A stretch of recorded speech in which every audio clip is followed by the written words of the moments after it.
केरल का वायनाड, जहां हर ओर जंगल और कॉफी के बागान है और जीवन और मौत का महीन किनारा सिर्फ एक कदम दूर है। यहाँ की यह कहानी है नरभक्षी बाघ की, जिसने एक आदिवासी महिला की जान ले ली और फिर खुद जंगल में संघर्ष के दौरान पराजित हो गया। ये सिर्फ कहानी नहीं है, ये मानव और जंगली जीवन के टकराव का कड़वा सच है।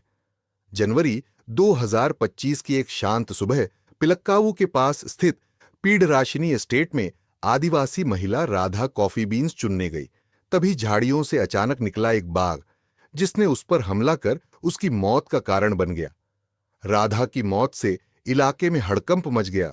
लोगों में गहरा सदमा और गुस्सा। रातों रात विरोध और कॉल हुआ, इस नरभक्षी को पकड़ो या मारो। प्रदेश सरकार ने अगले दिन तत्काल उस बाघ को नरभक्षी घोषित कर दिया और उसे ढूंढने की कार्रवाई तेज कर दी। वन विभाग, विशेष रूप से मुख्य पशु चिकित्सक डॉ. अरुण जकरियाह और मुख्य संरक्षक के. डोइस दीपा ने दिन रात 7 उड़ती ड्रोन, कैमरा ट्रैप और ट्रैकिंग टीम के जरिए बाघ को खोजने का अभियान चलाया। रात के 12:30 पर से पैदल और ड्रोन से बाघ को ट्रैक किया गया।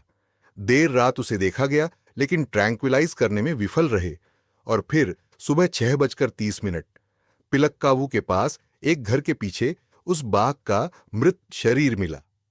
पोस्टमार्टम में सामने आया कि बाघ की गर्दन पर 4 गहरे घाव थे, ताजा थे और इन्हीं को मौत की वजह माना गया।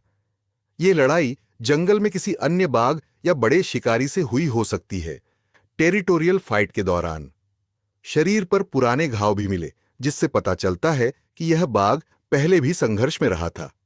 बाघ के पेट से निकले प्रवाल, राधा के बाल, उसकी ड्रेस और 2 झुमके, यह सबूत सीधे इस नरभक्षी से जुड़े तस्दीक करते हैं कि वही बाघ था जिसने राधा पर हमला किया। वन विभाग के प्रमुख अधिकारी प्रमोद जी कृष्ण ने इसकी पुष्टि की।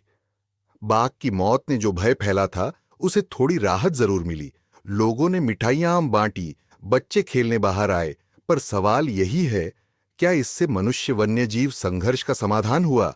सरकार ने फैसले में कहा, अब हम वन किनारे फेंसिंग करेंगे, कैमरा ट्रैप बढ़ाएंगे, लगभग 1000 कैमरे, और जंगल में पानी के तालाब बनाएंगे, जिससे जंगली जानवर जंगल में ही रहें और मानव क्षेत्र में नहीं घुसे। लेकिन विशेषज्ञ कहते हैं, यह लंबी लड़ाई का बस एक पड़ाव है। वायनाड जंगल की जैव विविधता पर हमले का एक कारण है इन्वेसिव पौधों का विस्तार, जैसे लैंटाना, अकेशिया, जो प्राकृतिक खाद्य चेन को बिगाड़ रहे हैं। इससे जानवर भोजन खोजते हुए इंसानी इलाकों तक आते हैं। यह कहानी सिर्फ एक नरभक्षी बाघ की नहीं है, यह हमारी मेहनत, हमारी सूझबूझ और मानव प्रकृति संबंध की परीक्षा है। क्या हम सुरक्षा और संरक्षण के बीच संतुलन पा सकते हैं? क्या हम अपने जंगल को ऐसे बचा सकते हैं कि इंसान और वन्यजीव दोनों सुरक्षित रहें? ये सवाल अभी अनुत्तरित हैं,